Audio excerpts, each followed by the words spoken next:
I hear you saying that we are all leaves on the same tree, and that enlightenment is only possible when we really come together. On the other hand, I hear you saying that only the single individual can fulfill his being in deep aloneness. I feel both of these are right, but I have no real understanding of it.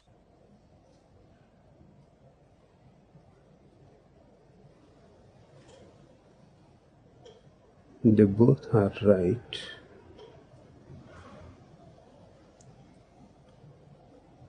but they appear to be contradictory. Hence the confusion. On the one hand, I am saying that when you are one with the existence, you come to realization. And to be one with existence means you disappear. You are no more.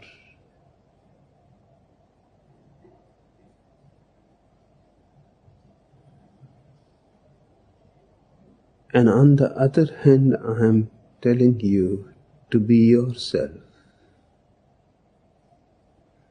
to be authentically your original face.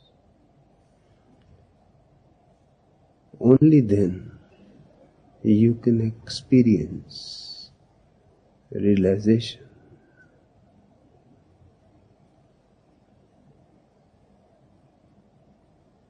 I can see your dilemma.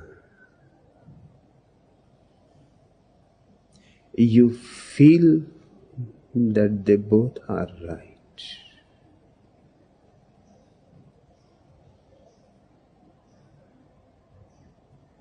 That is significant to remember that you feel that they both are right, but your mind is not convinced.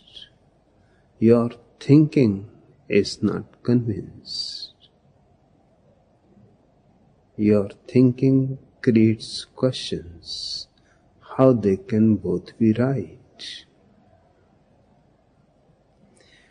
Mind functions in either or way. Either this can be right or its opposite can be right.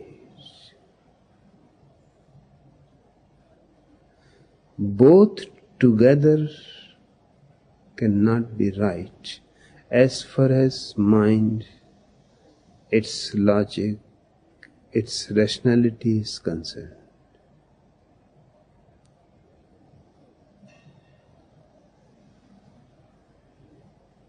If mind is either or, then the heart is both and.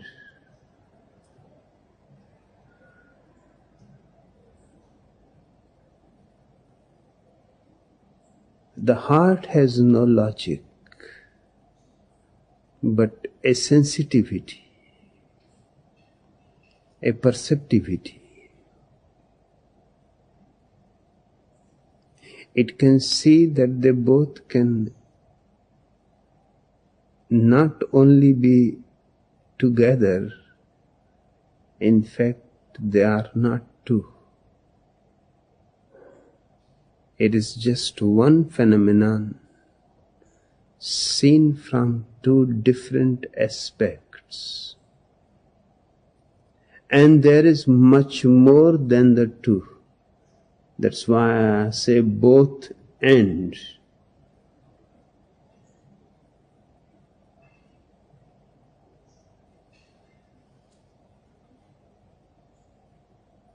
And the heart is always right if there is a question of choosing between the mind and the heart. because mind is a creation of the society.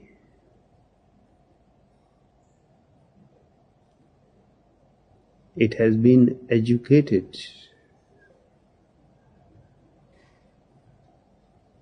You have been given it by the society, not by existence. The heart is unpolluted. It is pure existence. Hence it has a sensitivity. Look from the viewpoint of the heart, and the contradiction starts melting like ice. I say to you, be one with the universe. You have to disappear and let the existence be.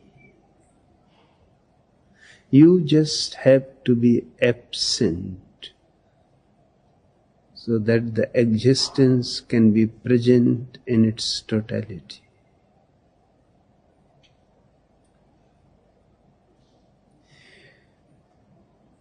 But the person I am saying has to disappear is not your reality.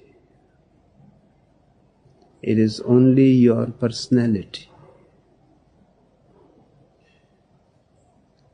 It is just an idea in you. In reality, you are already one with existence. You cannot exist in any other way. You are existence.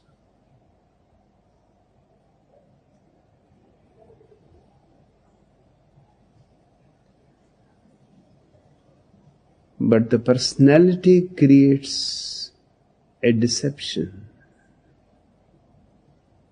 and makes you feel separate.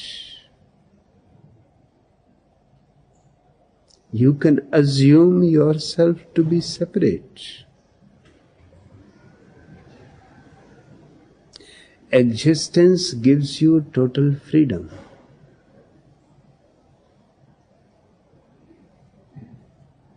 Even being against itself, you can think yourself separate entity and ego. And that is the barrier that is holding you back from melting into the vastness that surrounds you every moment. It has no closed doors. All its doors are open.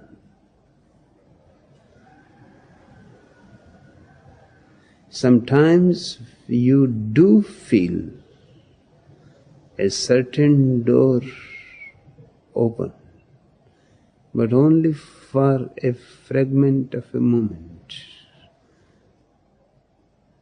Your personality cannot afford more. Those moments you call moments of beauty, moments of ecstasy.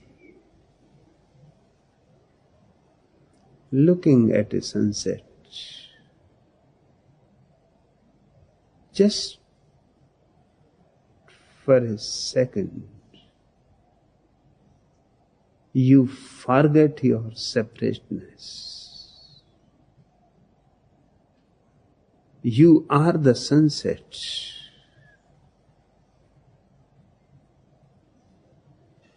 That is the moment when you feel the beauty of it.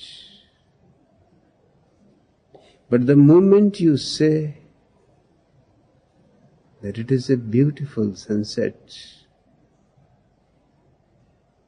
you are no more feeling it. You have come back to your separate, enclosed entirety of the ego. Now the mind is speaking. And this is one of the mysteries, that the mind can speak and knows nothing, and the heart knows everything and cannot speak. Perhaps to know too much makes it difficult to speak.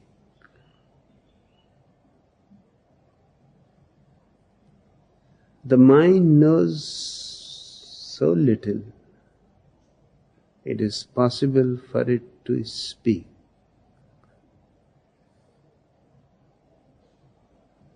Language is enough for it, but is not enough for the heart. But sometimes, under the impact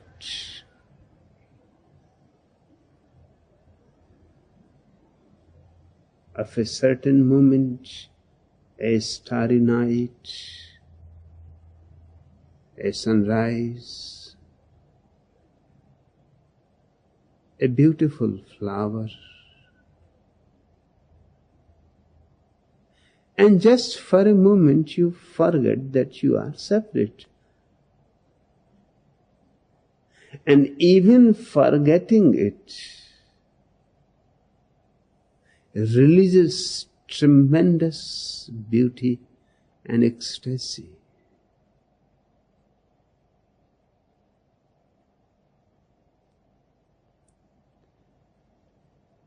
When I say you have to disappear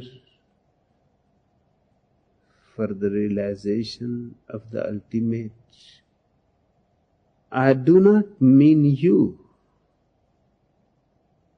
I mean the you that you are not. I mean the you that you think you are.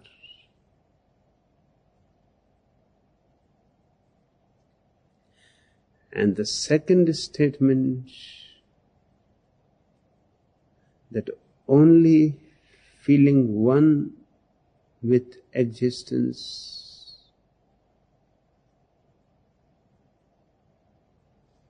totally dissolved in it, you realize yourself, you realize truth. There is no contradiction for the heart, because this you that you realize when you are one with the existence is not the old you that was your personality, and this is your individuality that was given by the society, and this is nature, reality, a gift of existence. You can forget it, but you cannot destroy it. The other you, the false you can create it, but you cannot make it real. It will remain a shadow, a painted face.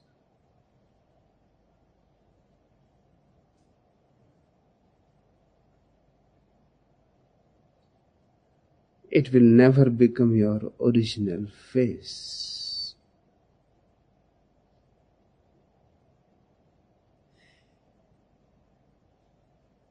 When I was professor in a university,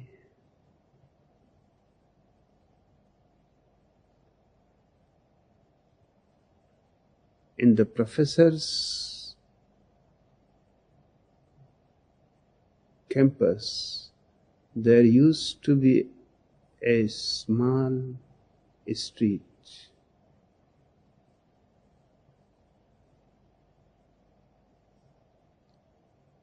Very few bungalows were there. Those were the best bungalows for the deans and the vice chancellor and the head of the departments.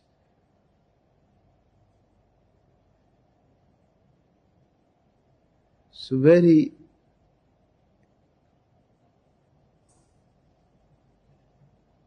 silent, empty, no traffic,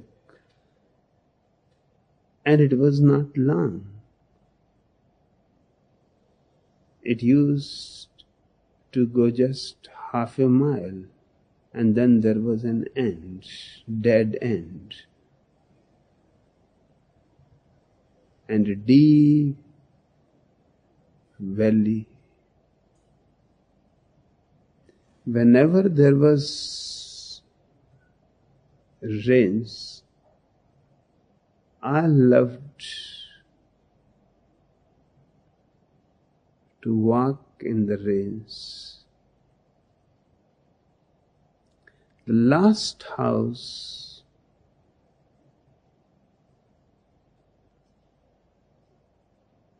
has made it a point,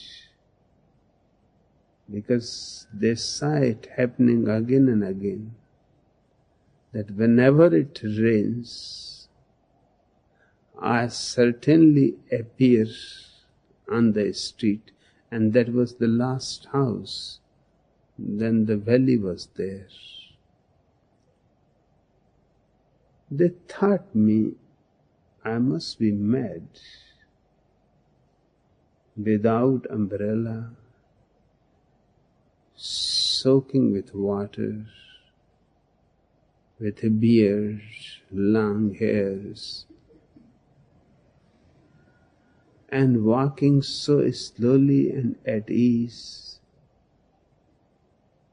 as if there is no problem of the rain. And then I used to stand by the side of a big Bodhi tree, just at the very end of the street.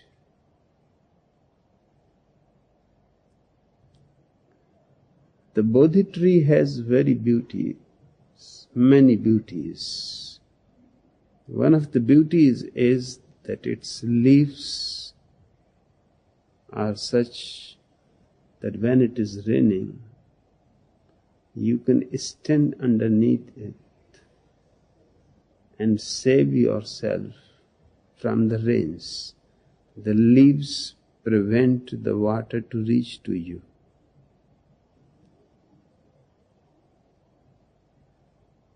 And it is very thick foliage, so the water goes on gathering on the leaves, and the leaves are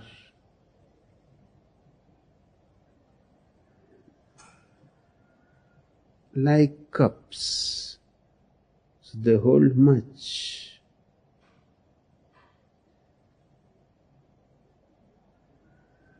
So if you are suddenly caught under the rain and don't want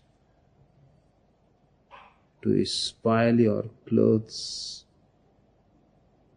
Bodhi tree protects you longer than any tree. But the other beauty is, which was more important for me, was that when the rain has stopped, then under the Bodhi tree rain starts. Because how long it can contain all that water? Sooner or later it becomes weightier and leaves starts. So when the whole world is silent under the Bodhi tree, it is raining. So I used to go to the end of the street and rest under the Bodhi tree. That was another madness to the people of the house.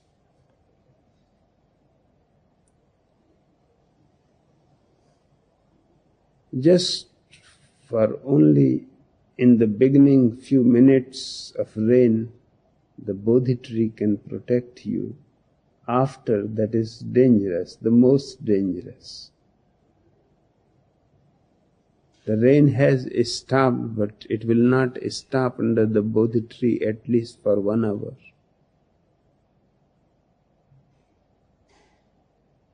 Children of the house, the wife, daughters, sons, they all will gather in the veranda and look at me.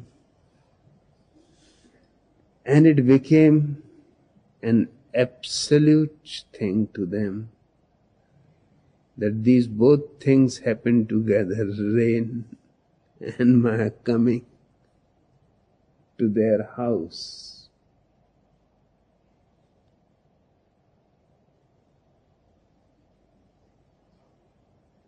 The house was given to one of the most important physicists, the head of the physics department.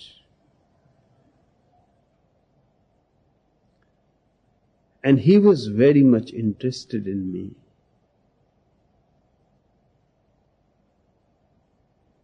Because once in a while I was making a statement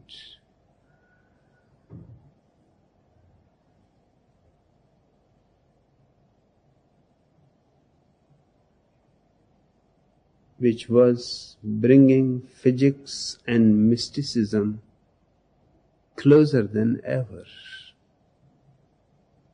Perhaps the same statement can be made by the physicists too, as it is being made by the mystics.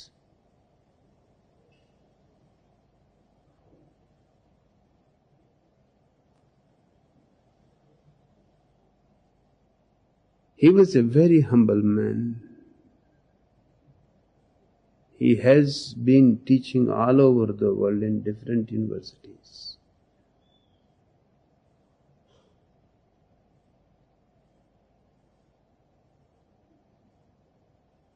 Whenever I was giving a lecture in the Students' Union, which was almost every week, once or twice, he was an absolute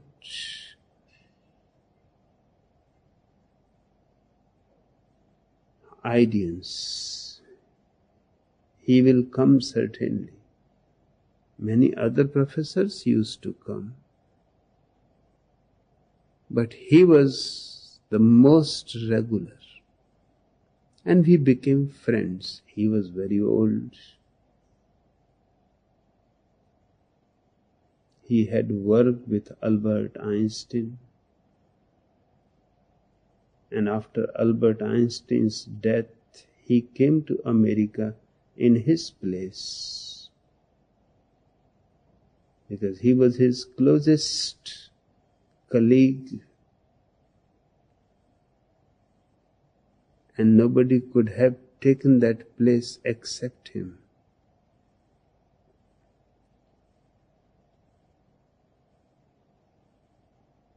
We became such great friends that he said, "Sometime I would like you to come to my house. I would like you to introduce to my wife and my children."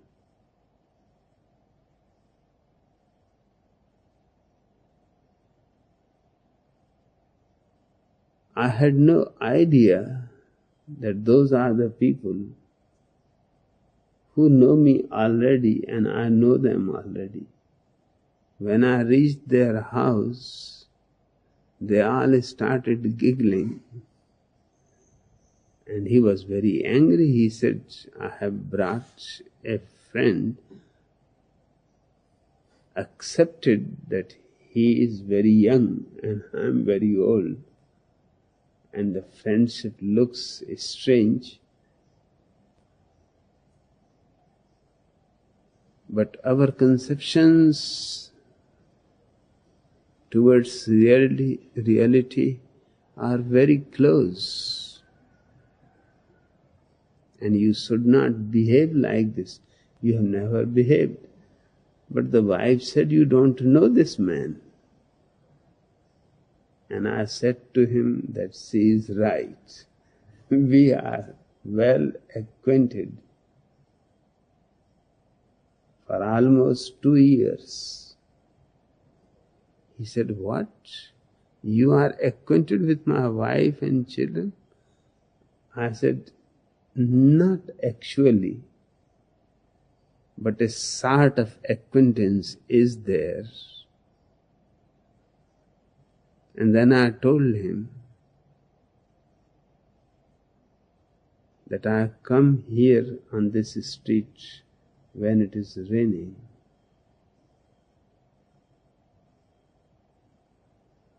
I love rains.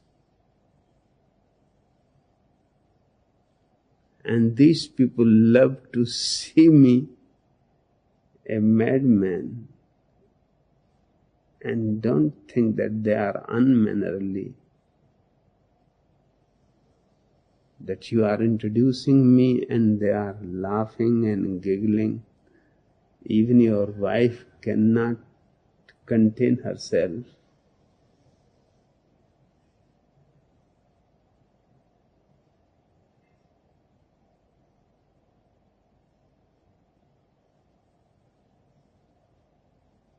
This physicist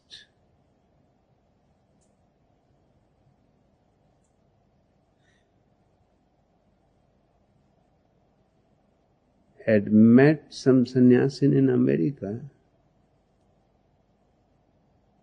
and had sent me a message that the last person I want to see is you. And I am coming back to India as soon as possible, just to see you.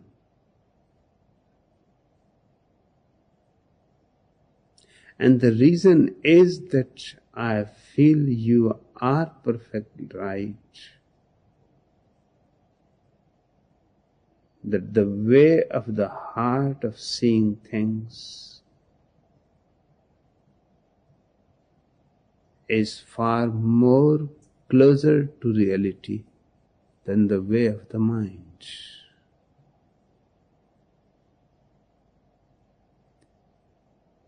But before he could come to India, he died. I feel that I must have been in his thoughts when he died.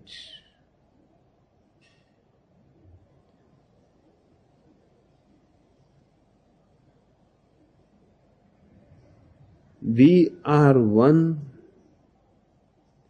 as far as our reality is concerned.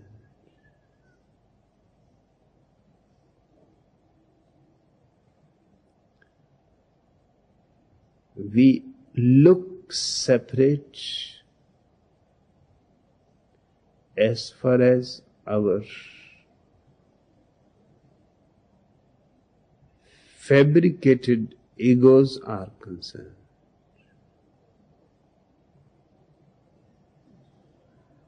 So when I say dissolve your you,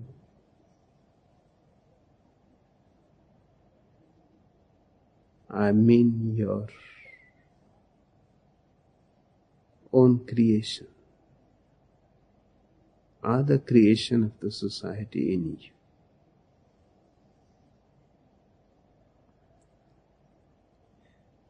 And just feel the silence of the moment when you are not. Then you will feel far in tune with clouds and the ocean and the mountains.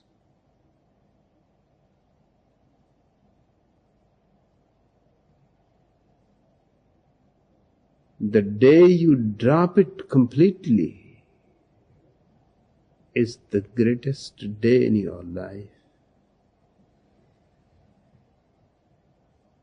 Because this brings you the whole universe. You lose nothing. You lose only a false idea, and you attain everything. The whole universe, the infinite universe, with all its beauties, with all its treasures.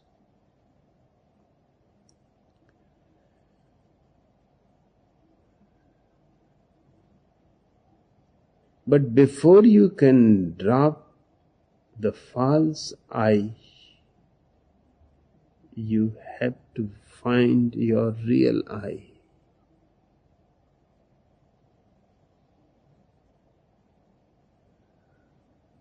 Otherwise, dropping the false I, you will feel you are becoming empty.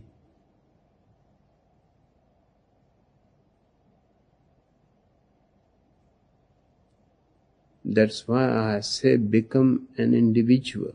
Be yourself.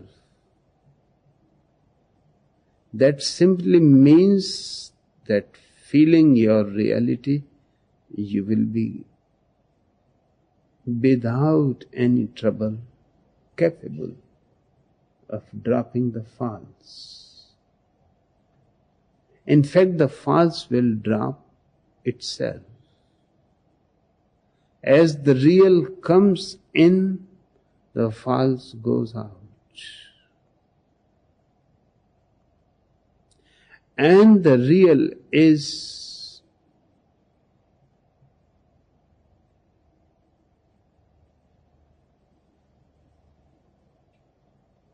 from one standpoint individual,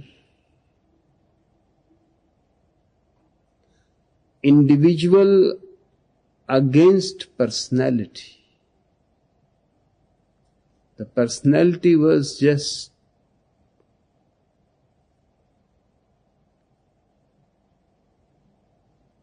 hodgepodge. Something was put by our mother, something by our father, something by our neighbors, friends, wife, teachers, priests, leaders. It was a patchwork. It was not indivisible. It was almost falling apart any moment. A small accident and it will fall apart. It had no soul connecting all its parts. It has no wholeness. It was only parts.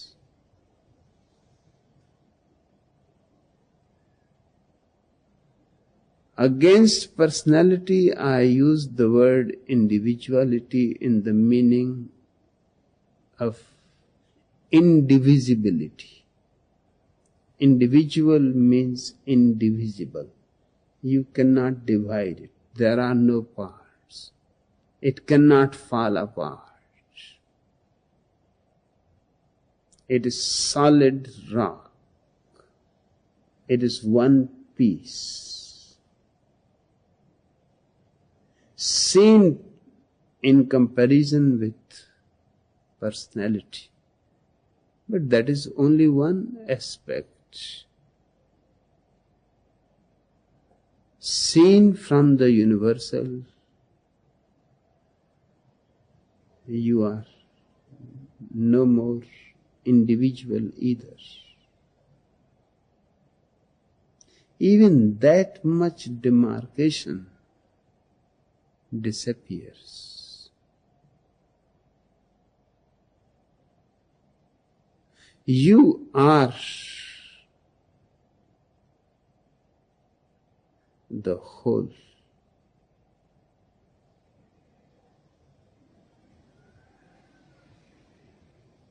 The winds, the trees, the moon,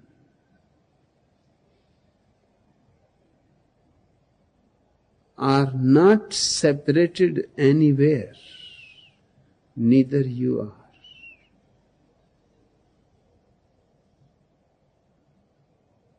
You are breathing every moment.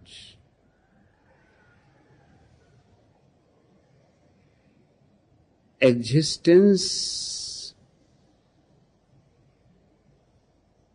is not separate from you, even when you think you are separate.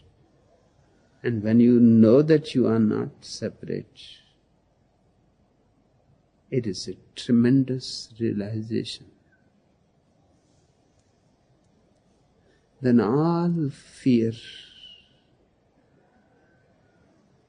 of losing your face, all fear of losing your personality, which is always slipping,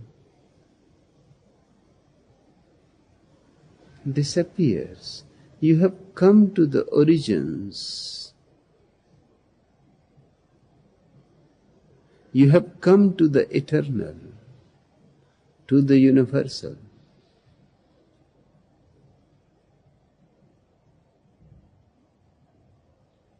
This is what I call enlightenment. You have become full of light and clarity. Now you live the whole mystery of existence.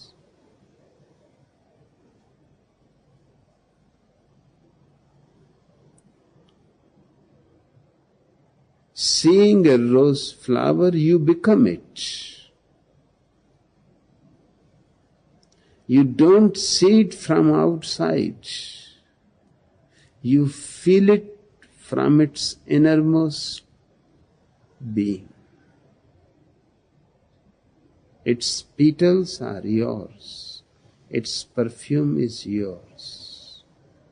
You are not an observer. You are it.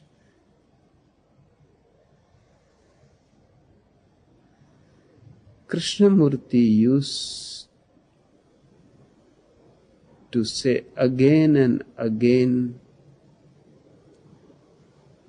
his whole life he was saying it.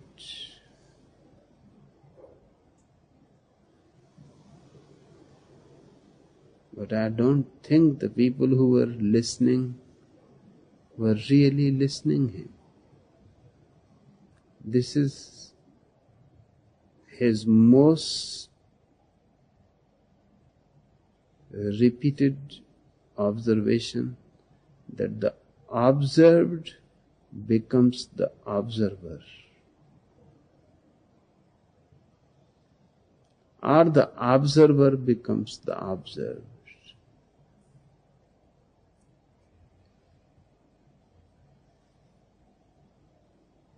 You don't see a sunset sitting far away. You are in it. You are part of all those beautiful colors. And to live existence in such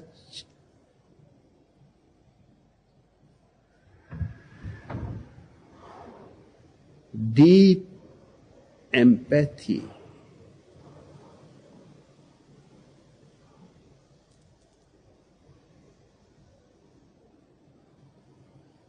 is the richest experience man is capable of.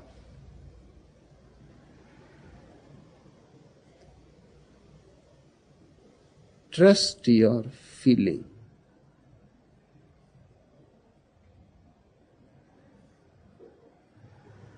Never trust your mind. Your mind is the Judas. The more I move into meditation, the more I feel responsible for myself and for the situation in the whole world. How is that possible?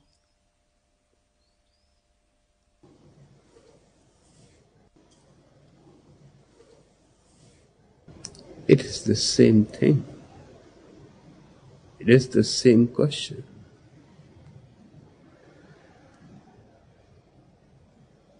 The more you become yourself, the more you will feel responsible for the world. Because the more you are becoming part of the world.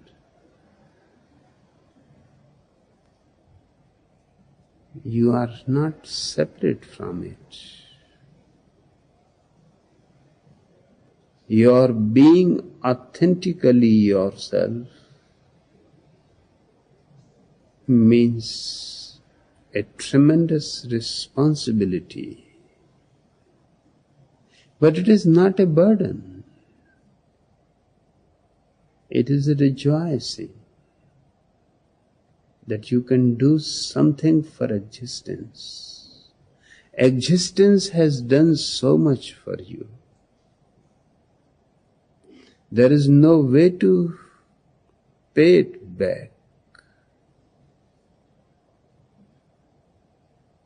But we can do something.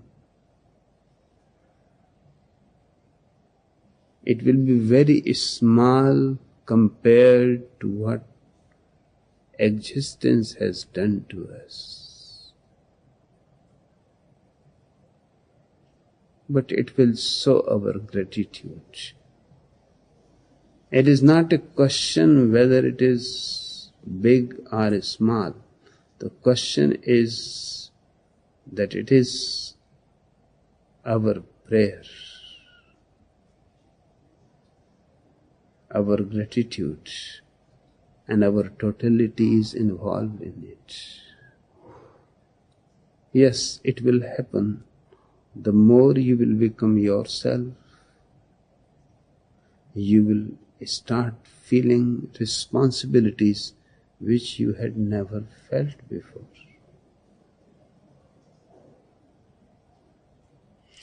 I am reminded in the life of Mahavira,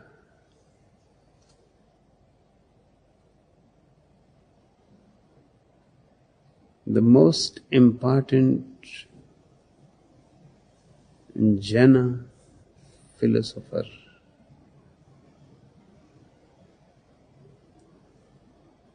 He is going from one village to another village with his close disciple Gosala.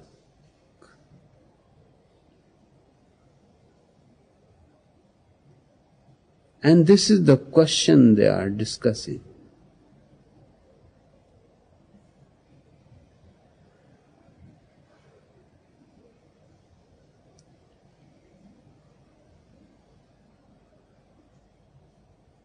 Mahavira is insisting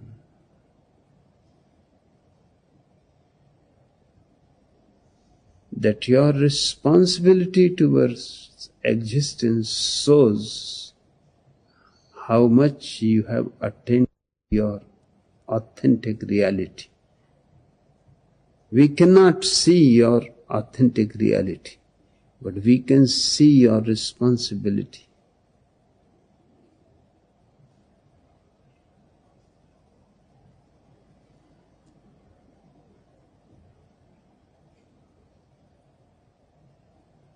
As they are walking,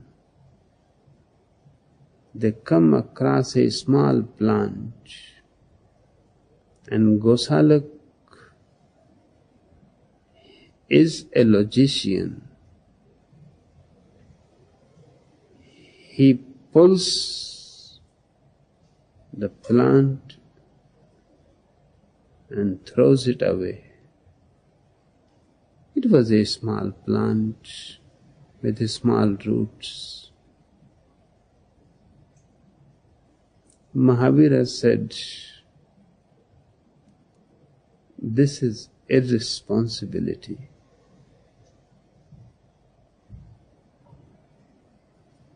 But you cannot do anything against existence. You can try, but it is going to backfire. Gosalak said, what existence can do to me? I have pulled this plant. Now existence cannot bring it to life again. Mahavira laughed. They went into the town. They were going to beg for their food. After taking food, they were coming back, and they were surprised. The plant was rooted again.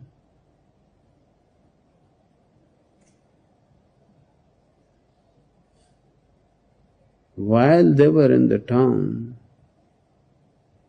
it had started raining.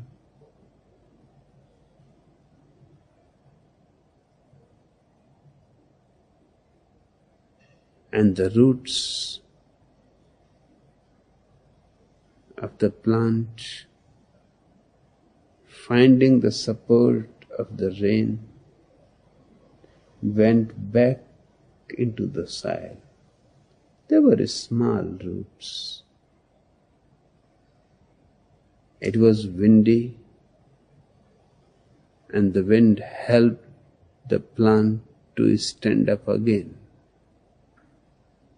By the time they had come back, the plant was back to its normal position. Mahavira said, look at the plant. I have told you, you cannot do anything against existence. You can try, but that will turn against you.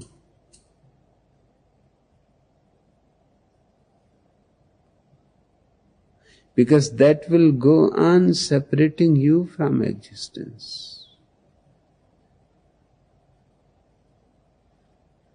It will not bring you closer. Just see that plant.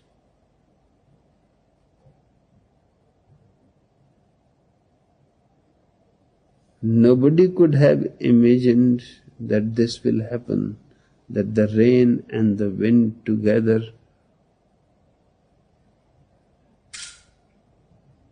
will manage the small plant back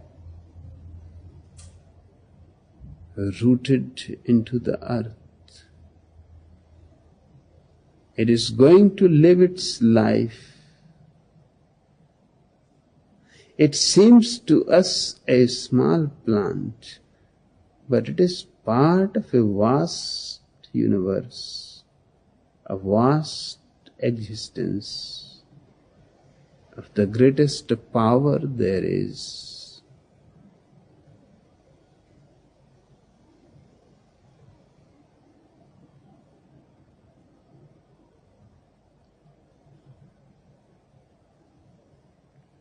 And Mahavira said to Gosalak that from this point our paths separate.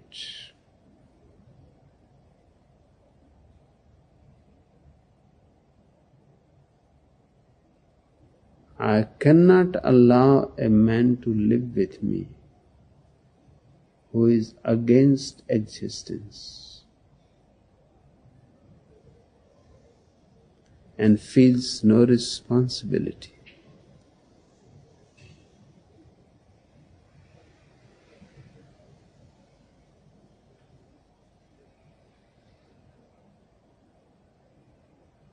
Mahavira's whole philosophy of non-violence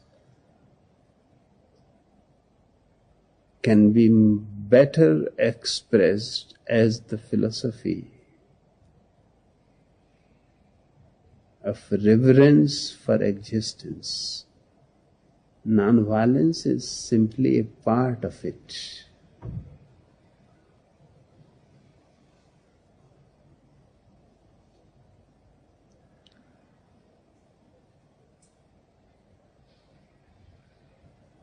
So it will go on happening the more you will find yourself, the more you will find yourself responsible for many things you had never cared about. Let that be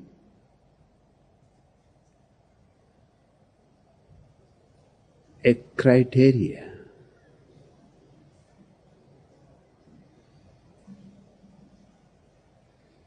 The more you find responsible for people, things, existence,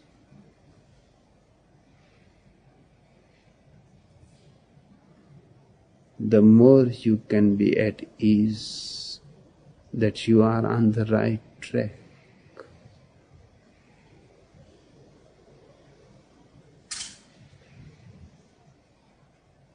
One of my professors, Dr. Ras Behari Das, he was a very old man,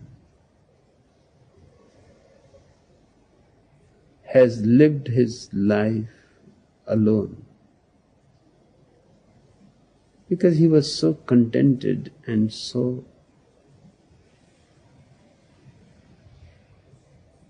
joyous in himself that he never needed anybody else.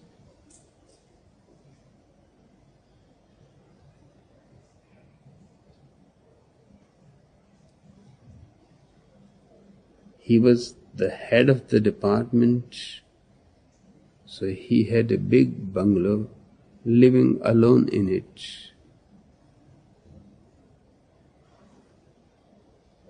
And as we became acquainted with each other,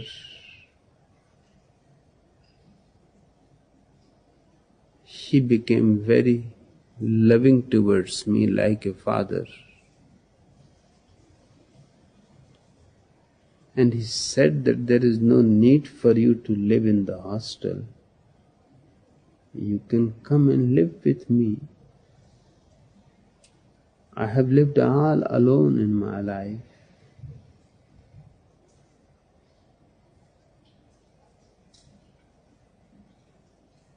He used to play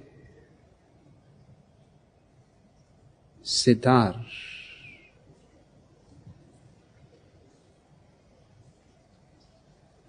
Perhaps better than anybody else I have heard, and I have heard all the best sitarists.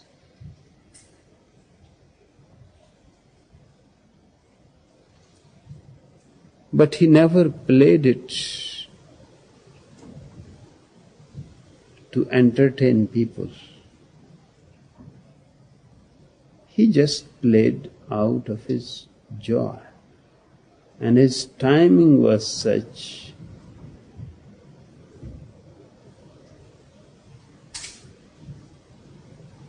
that nobody would have ever thought 3 o'clock in the morning every day he will play his sitar. For 70 years he have been playing.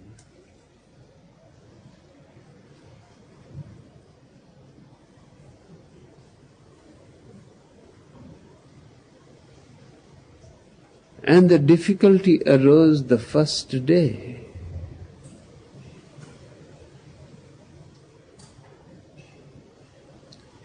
Because I used to read up to 3, and then I will go to bed. And that was the time for him to wake up. And this was a disturbance for both of us.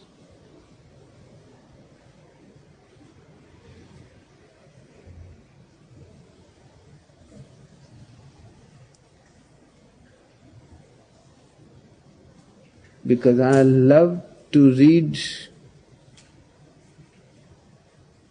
things that I liked, not silently but loudly.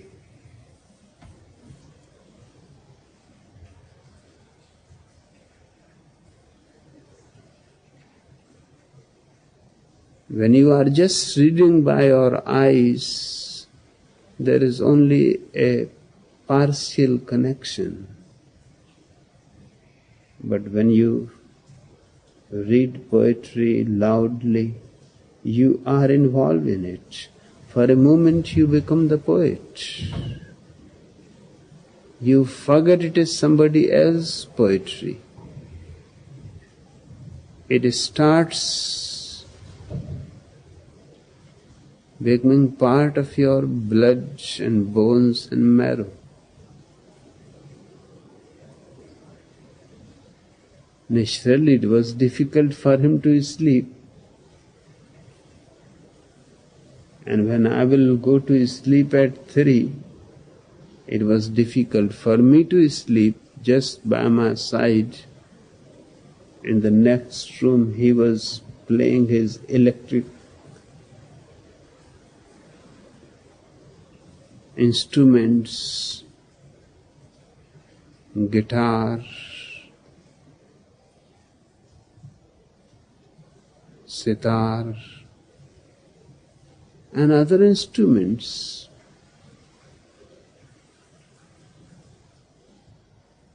In 2 days, we both were tired.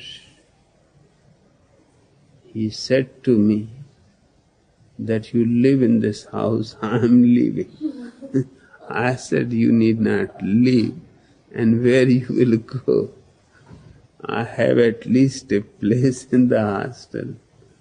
I will leave.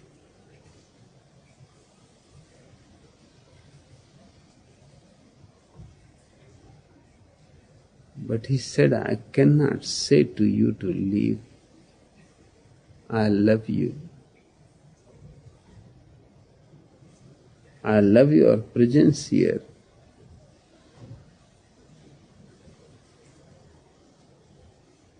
But our habits are dangerous to each other. I have never interfered with anybody. There has never been anybody with me to interfere with. And I know you will not interfere with me. But this will kill both of us. You will not say that change your time. I will not say that change your time.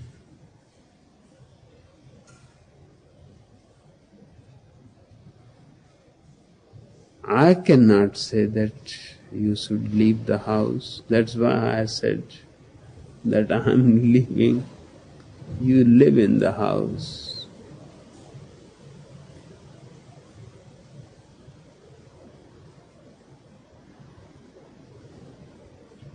I persuaded him that I cannot live in the house once you leave the house. The university cannot allow me to live in this house. This house is meant for you. I have to go to my hostel. With tears in his eyes, he came to leave me to the hostel. I remembered him at this point because I have never seen anybody else in my life who was so responsive so sensitive.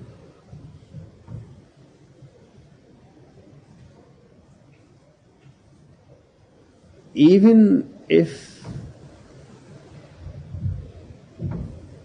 by mistake he had hit the chair, he will ask apology to the chair.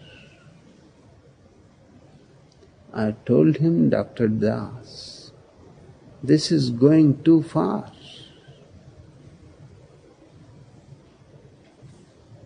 He said, but that's how I feel. I have hit the poor chair. She cannot speak, otherwise she would have been angry. And she is part of this whole cosmos. And she has served me. And I have not been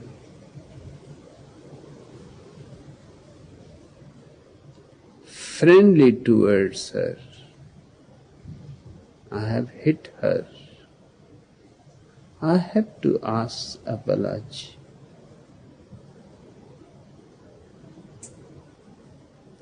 People in the university thought that he is mad. A man who asks apology from a chair in this world cannot be thought to be sane.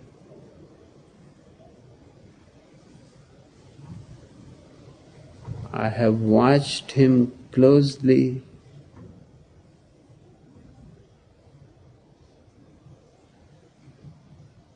He was one of the sanest persons.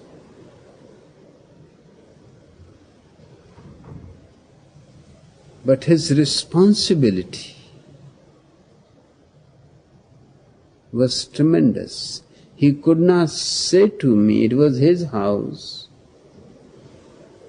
He could say to me that you can read silently or you can read at some other time, or you can read while I am playing my instruments. But that he will not do. It was so easy. That's what everybody else is doing in the world.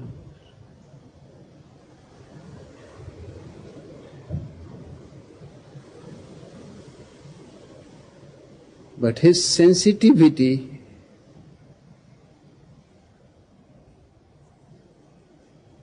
and a deep respect for the other person, even his reverence for things,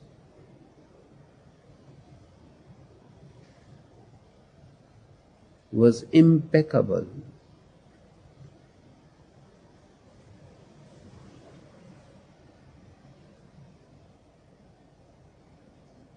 People have looked at his behavior and have thought that he is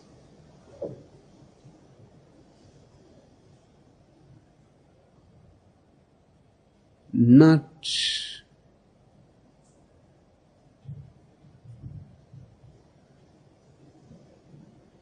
in the right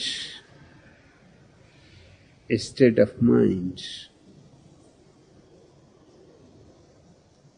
But nobody bothered to think that the right state of mind makes people responsible, so responsible that they start looking to others mad. For example, Mahavira slept his whole life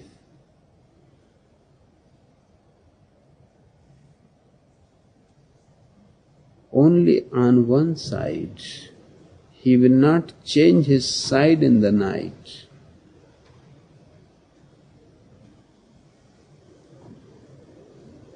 asked why, he said, because he was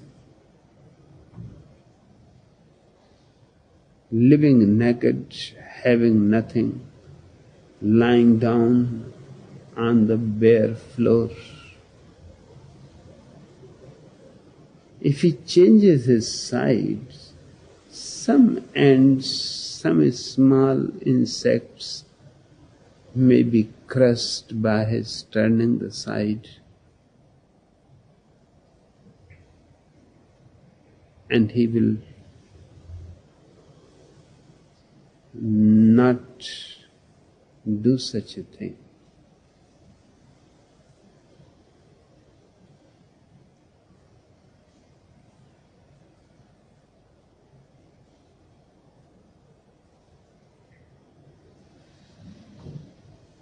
His responsibility towards very small things simply shows his integrity with existence.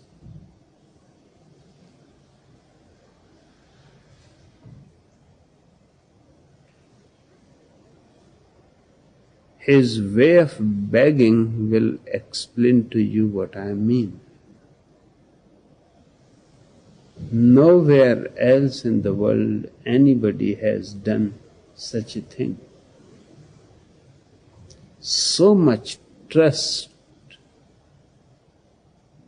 for existence.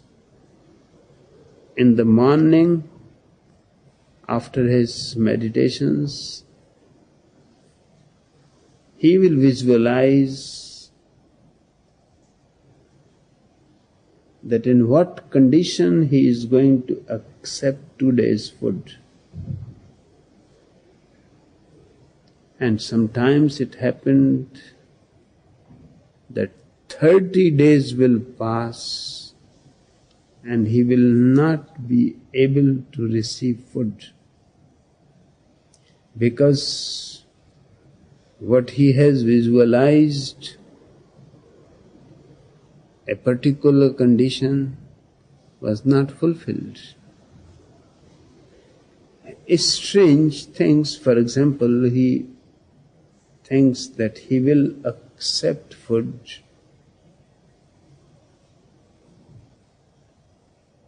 if a woman of the house where he stands begging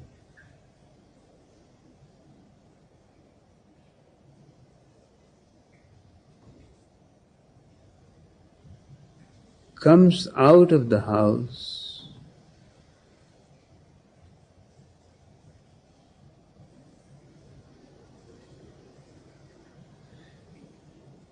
with her baby still sucking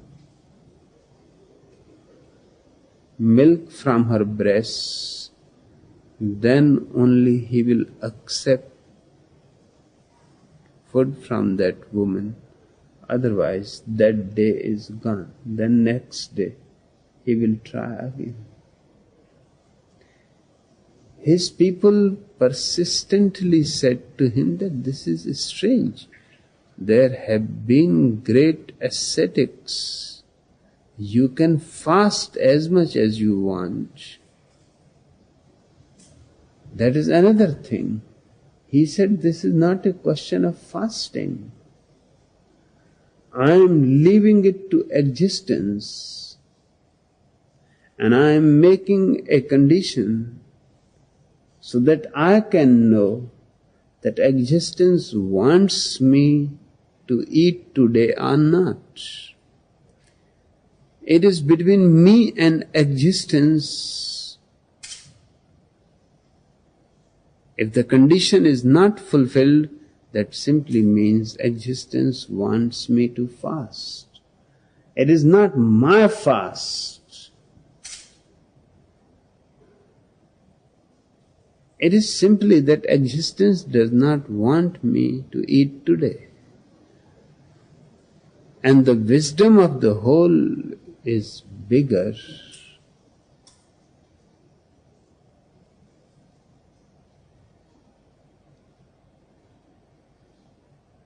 And sometimes such strange conditions were fulfilled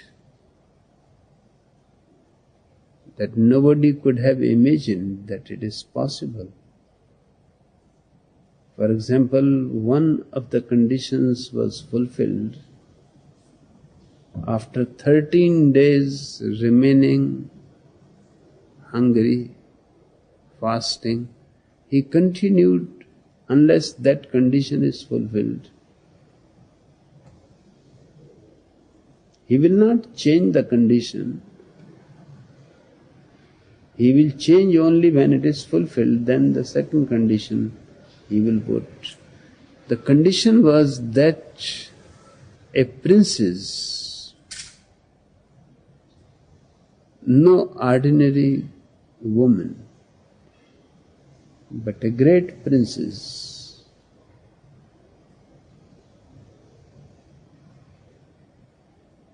chains in her legs, handcuffed,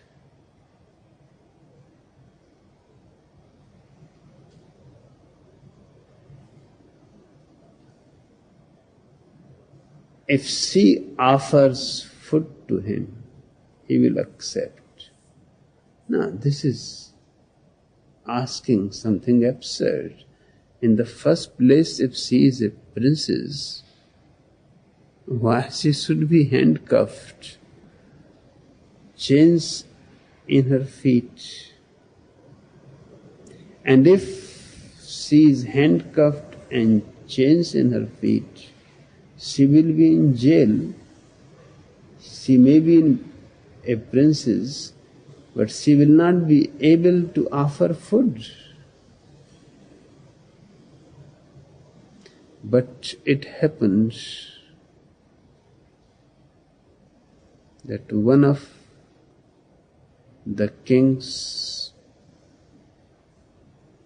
got very angry with his daughter. Her name was Chandana.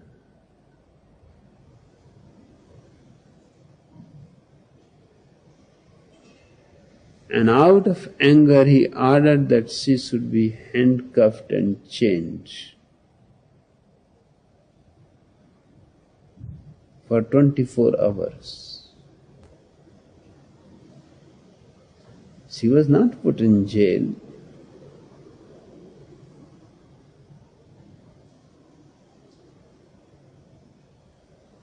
But she was free in the home. And when Mahavira came, and that was the argument that has created the whole problem.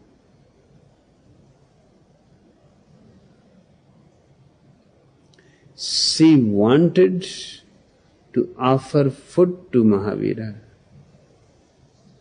She loved the man. She loved his way of thinking.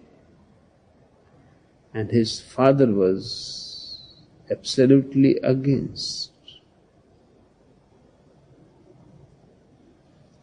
That's why she was handcuffed and chained, so she will not be able to go out of the house in this way, because this will be so embarrassing. When Mahavira comes, he comes with thousands of his followers.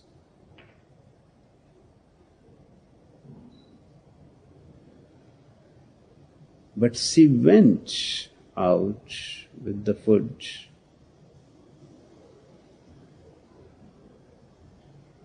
And those thousands of followers could not believe their eyes.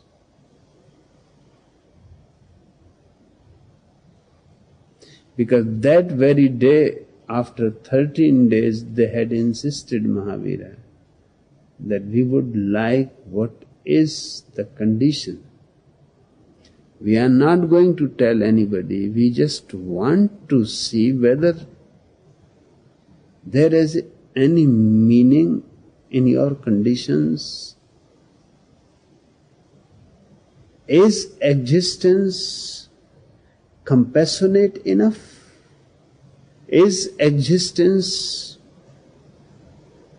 caring enough? Does it bother about you? So just for once, we want to know what is your condition. He said, this is my condition. They said, my God, this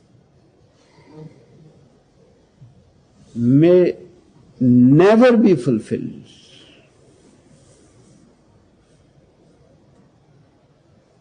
Mahavira said, that simply means existence does not need me. I have no complaint. Perhaps my work is completed and I am unnecessarily being a burden. But the condition was fulfilled.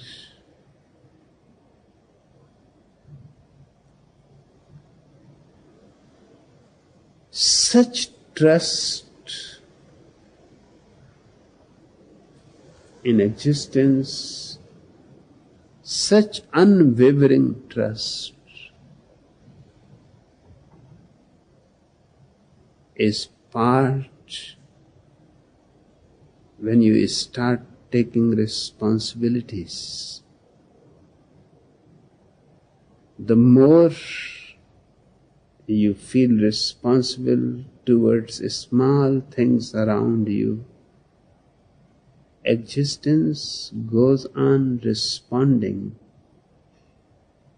in a 1,000-fold way.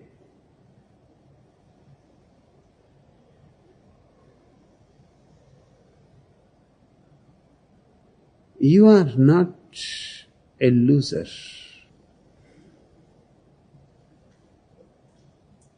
I have been a chain smoker for 25 years. I feel that it stops me going deeply into meditation, but I can't stop smoking.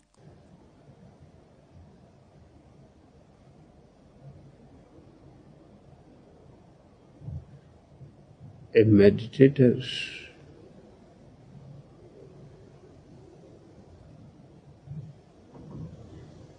cannot smoke.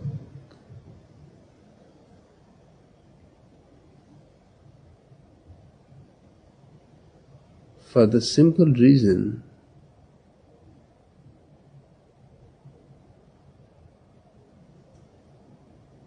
because he never feels nervous,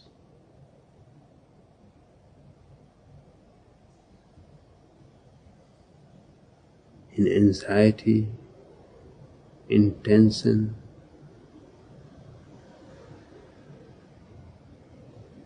Smoking helps on a momentary basis to forget about your anxieties, your tensions, your nervousness. Other things can do the same. Chewing gum can do the same.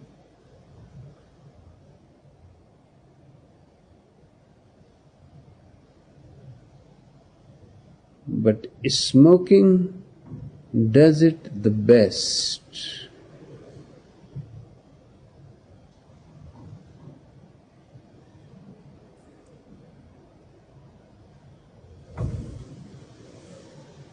In your deep unconscious,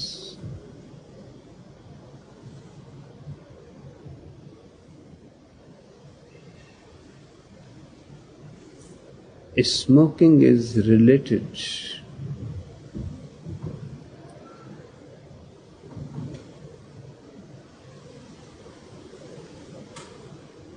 with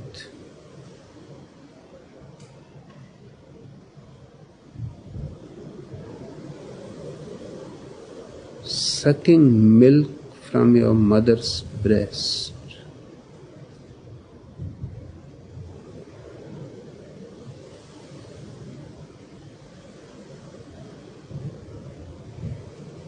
And as civilization has grown, no woman wants that the child should be brought up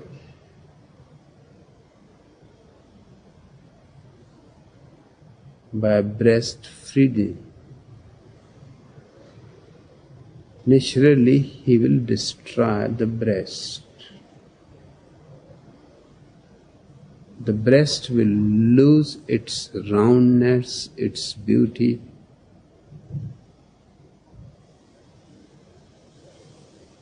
The child has different needs. The child does not need a round breast.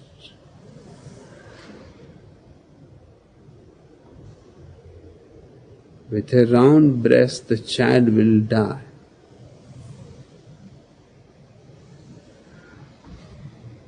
Because if the breast is really round, then while he is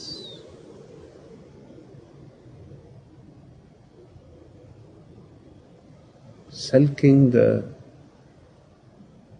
milk, he cannot breathe. His nose will be stopped by the breast.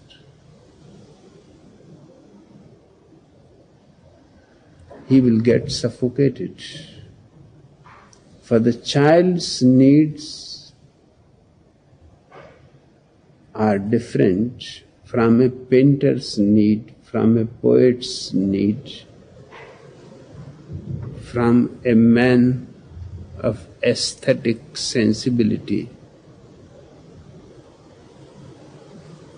The child needs a long breast, so his nose is free and he can do both. He can breathe also and feed himself.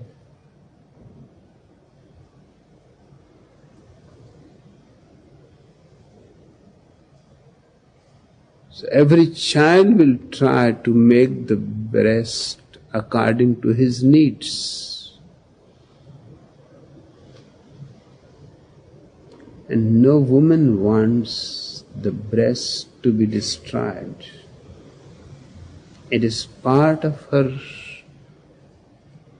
beauty, her body, her shape. So as civilization has grown, children are taken away from the breast of the mother sooner and sooner. And the longing to drink from the breast goes on in their minds.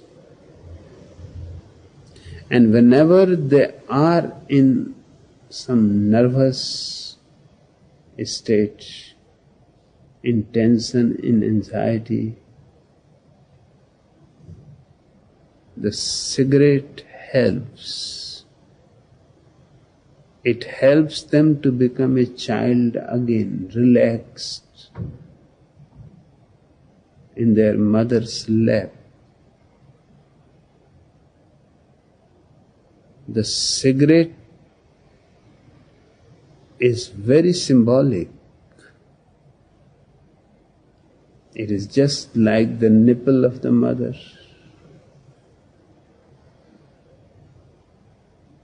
And the smoke that goes through it is warm, just like the milk is warm that goes. So it has a certain symmetry. And you become engaged in it. And for the moment, you are reduced into a child who has no anxieties, no problems, no responsibilities.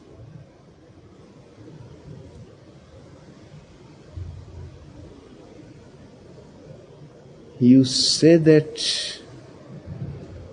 for 30 years you have been smoking, a chain smoker.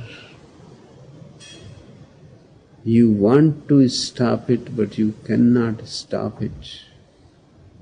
You cannot. Because you have to change the causes that have produced it.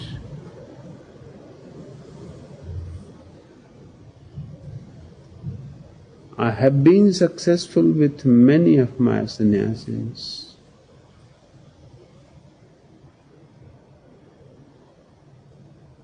First they laughed when I suggested to them.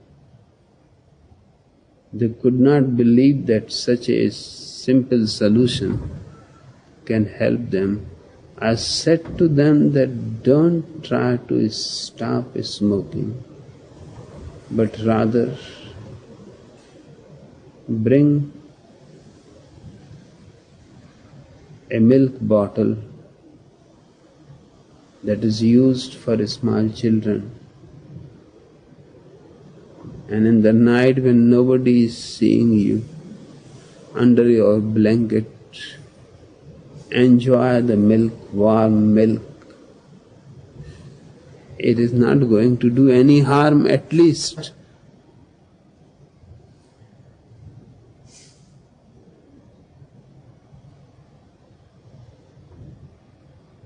They said, but how it is going to help? I said, you forget about it, how and what. You just do it. It will give you a good food before you go to sleep, and there is no harm. And my feeling is that the next day you will not feel so much need of cigarettes, so you can't.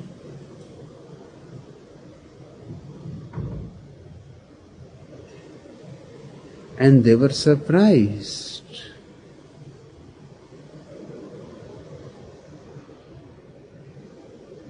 That is slowly the cigarettes are disappearing, because their basic need, which has remained hanging in the middle, is fulfilled. They are no more children, they are maturing. And the cigarette disappears. You cannot stop it. You have to do something which is not harmful,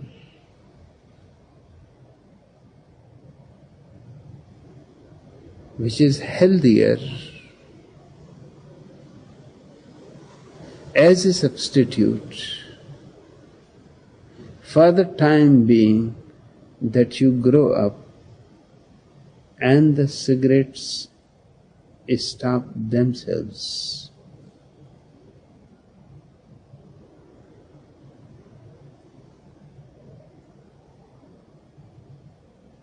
Small children know this. I have learned the secret from them. If a child is crying or weeping and is hungry and the mother is far away, then he will put his thumb in his mouth and start sucking it, and will forget all about hunger and crying and weeping, and will fall asleep.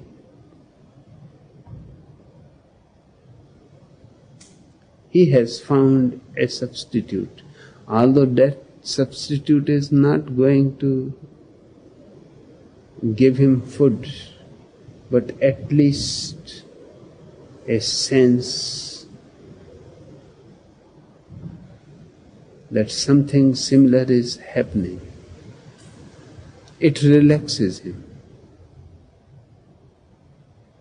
I have tried with few of my sannyasis even sucking the thumb. If you are too much afraid to bring a bottle and fill it with milk, and if your wife comes to know about it, or your children see it doing you, then the best way is go to sleep with the thumb in your mouth. Suck it and enjoy it. They have always laughed, but they have always come back and said that it helps. The number of cigarettes next day is less, and it goes on becoming less. Perhaps it will take few weeks and the cigarettes will disappear. And once they have disappeared, without your stopping them, your stopping is repression. And anything repressed will try to come up again with greater force, with vengeance. Never stop anything. Find the basic cause of it and try to work out some substitute which is not harmful. So the basic cause disappears. Cigarette is only a symptom. So the first thing is stop stopping it. Second thing is get a good bottle and don't be embarrassed.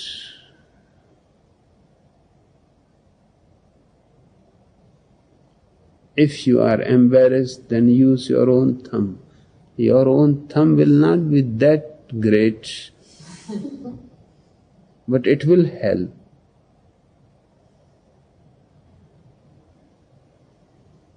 And I have never seen anybody who has used what I am saying failing.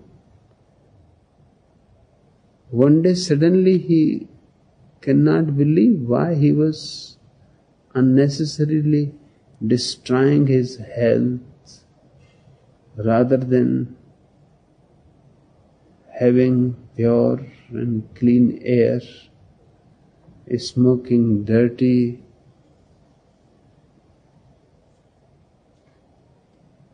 smoke and destroying his lungs.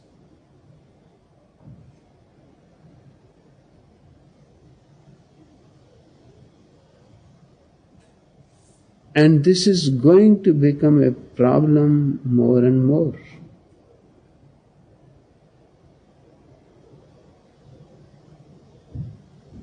Because as the women's liberation movement will grow, children will not be breastfed.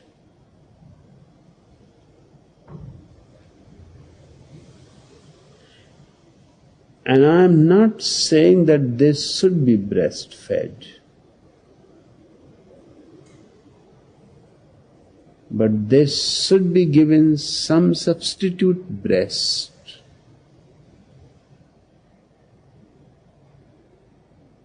So that their unconscious does not carry some wound that will create problems for them. Chewing gum, and cigarettes and cigars.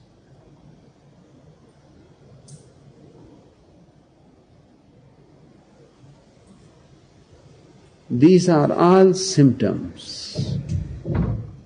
In different countries there are different. In India,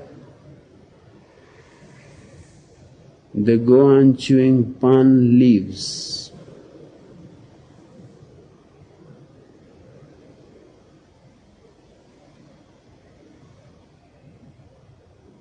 Or there are many people who use snuff. These are all the same.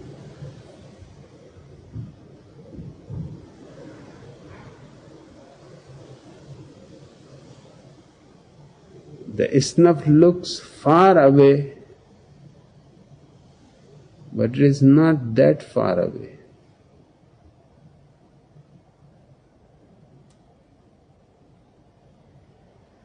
The people who are nervous, tense, in anxiety, will take a dose of snuff. It gives a good sneeze, clears their mind, shakes their whole being, and it feels good.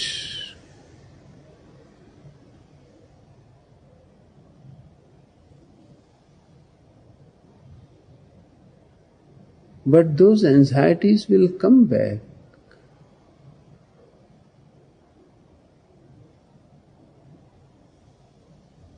The snuff cannot destroy them.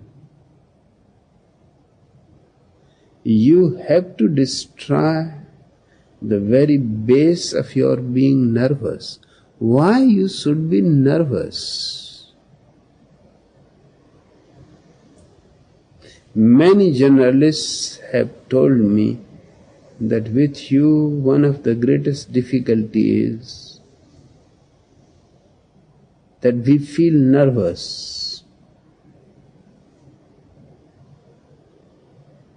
And they have said that this is strange because we are interviewing politicians, they feel nervous. We make them nervous. You make us nervous. And immediately the desire to smoke arises and you prevent smoking. That you cannot smoke here. You are allergic. You have a great strategy. We cannot smoke and you are making us nervous and tense. And this allergy you have, which prevents us from smoking. So you have no way out for us. But why they should feel nervous before me? Those politicians are powerful people. If they feel nervous before them, it can be understood. But the reality is those powerful people are just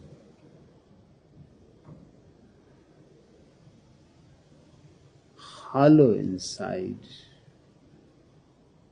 And that power is borrowed from others, and they are afraid for their respectability.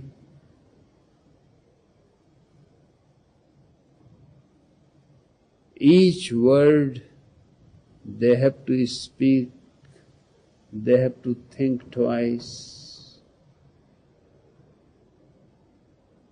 They are nervous that these journalists may create a situation in which their influence over people is destroyed. Their image that they have created has to become better and better. That is their fear. Because of that fear, the journalist, any journalist who has no power, can make them nervous.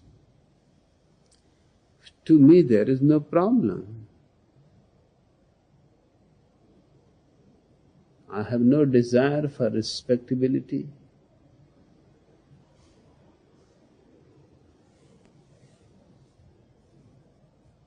I am enough notorious, they cannot make me more notorious.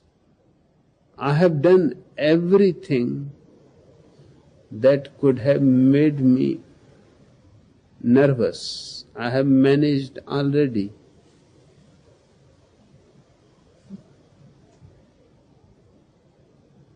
What they can do to me? I don't have any power to lose.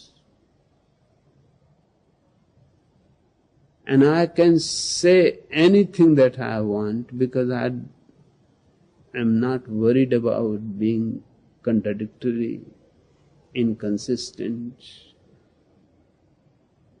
On the contrary, I enjoy being contradictory, inconsistent. They start feeling nervous. And the nervousness immediately brings the idea to do something, to get engaged. So nobody feels that you are nervous. Just watch when you start feeling that you need a cigarette. Just watch why you need it. There is something that is making you nervous and you don't want to be caught. I am reminded that one day in a New York church, as the bishop entered, he saw a strange man, a perfect hippie type,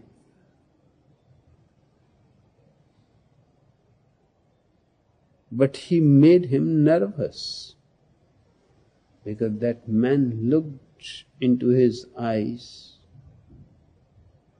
and said that, "Do you know who am I? I am Lord Jesus Christ."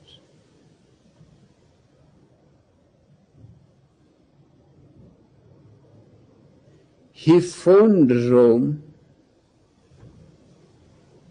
that what I am supposed to do. He asked the Pope, a hippie-looking man, but he also looks like Jesus Christ. And I am alone here early in the morning and he has come here.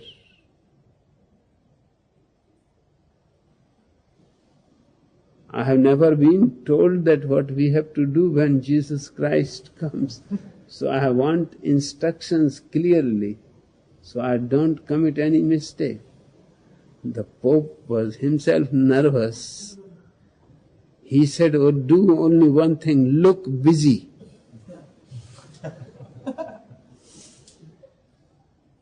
What else can be done? And meanwhile, give a phone call to the police station.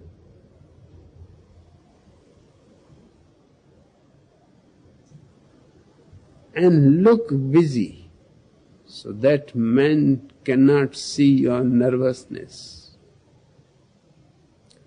Cigarette helps you to look busy.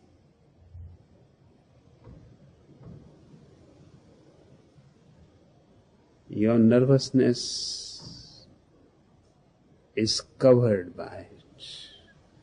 So don't try to stop it, otherwise you will feel nervous and then you will fall back to the old pattern.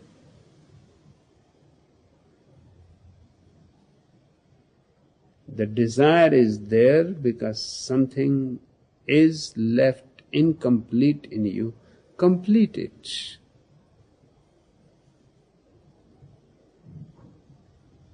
And there are simple methods to complete it.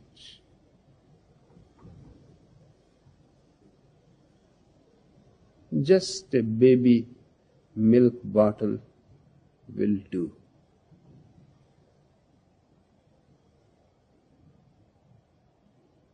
It will give you good food, it will make you healthier, and it will take away all your desire for looking busy.